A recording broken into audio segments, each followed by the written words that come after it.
Magandang umaga, ngayon po ay araw ng Huwebes, November 23, 2023. Update po muli sa lagay ng panahon. Sa kasalukuyan, wala pong bagyo na minomonitor sa loob at labas ng ating PAR na maaaring makaapekto sa ating bansa.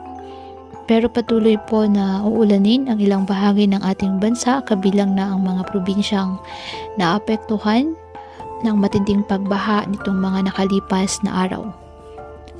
Ito po ay dahil sa shear line at hanging amihan, ganun din po ng mga localized thunderstorms.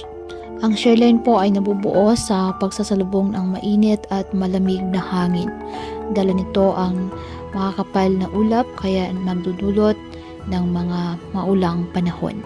Apektado ngayon ng shear line ang eastern section ng southern Luzon, habang nakakaapekto naman ang amihan o northeast monsoon sa nalalabing bahagi ng Luzon. Wala rin pong low pressure area sa loob po ng ating PAR na maaring makaapekto sa lagay ng ating panahon.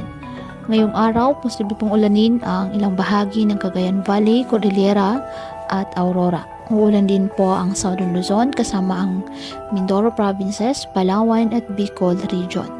Malalakas po na ulan ang inaasahan sa ilang lugar, kaya maging alerto pa rin po sa mga posibleng pagbaha o pagguho ng lupa. Sa mga taga Visayas, uulan din po ng posibleng malakas na ulan sa Western Visayas, kabilang na po ang Panay Island at Negros Provinces. Uulan din po ang Central Visayas, pati na po ang Samar at Leyte Provinces. Halos buong araw naman ang ulan sa malaking bahagi ng Mindanao. Matitinding ulan ang inaasahan sa Zamboanga Peninsula, Sac-Sargent, BRMM at Davao Region.